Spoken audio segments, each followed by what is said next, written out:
সেলিম ভাই, আপনি এই ড্রাগনের ফুলের মাথায় প্লাস্টিকের গ্লাস কেন দিচ্ছেন? এই গিলাসটা যখন আবহাওয়া বেশি খারাপ থাকে, নিম্নচাপ থাকে, দেখা গেলে এই ফুলটা রাত্রি ফুটবে, এই অবস্থায় থাকার পরে এই গিলাসটা করে দিলি ফুলটা এর ভিতরেই ফুটে থাকবে। থাকলে এর ভিতরে পানি ঢুকবে না, পানি না ঢুকলে এই ফুলটা পচবে না, ফুলটা 100 টিকার সম্ভাবনা বেশি। আচ্ছা, তার মানে হচ্ছে এই ফুল নষ্ট হবে না, আর এখান থেকে এরকম একটা ভালো পরিপুষ্ট ফল হবে। হ্যাঁ, পরিপূর্ণ ফল হবে। আচ্ছা, এই পদ্ধতিটা কতদিন ধরে ব্যবহার করছেন? এটা মনে করেন যে এই বছরই প্রথম শুরু করেছি। এটা আবার এই সকাল 9টা বাজলে আবার এগুলো খুলে ফেলাতে আবার খুলে ফেলেন? জি। এটা কয়দিন যাবত করা লাগে? এই একদিনে একটা ফুল মনে করেন আজকে রাত 9টা বাজে ফুটবে, আগামীকাল বেলা 9টার দিকে ফুলটা বুঝে বেঁকা হয়ে যাবে।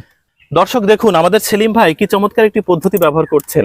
ফুলের মধ্যে বৃষ্টির পানি পড়লে এই ফুলটি নষ্ট হয়ে যাবে এবং এরকম সুন্দর ফল হওয়া সম্ভব নয়। এ কারণেই তিনি প্লাস্টিকের এই গ্লাসগুলো ফুলের মাথায় দিয়ে রাখছেন। একদিন করলেই হয়? একদিন করলে হয়, রাত 9টার দিকে দিলে পরের দিন বেলা 9টা পর্যন্ত থাকে এগুলো। খুবই দারুণ ব্যাপার।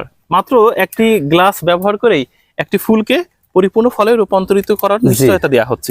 খুবই চমৎকার ব্যাপার। এবং এই জমিতে প্রচুর ড্রাগন ধরেছে, আমার কাছে খুব ভালো লেগেছে। যারা ড্রাগন চাষি রয়েছেন তাদের এই পদ্ধতি অবলম্বন করা উচিত। একটু জেনে রাখা ভালো, ড্রাগন ফুল কিন্তু সাধারণত রাত 9টার পর থেকেই ফুটে থাকে। সেই ফুলকে রক্ষা করার জন্য প্লাস্টিকের গ্লাস ব্যবহার করা হচ্ছে। আপনারা এটাও জানেন, বাংলাদেশের সবচেয়ে বড় ড্রাগন ফলের বাজার হচ্ছে ঝিনাইদহে।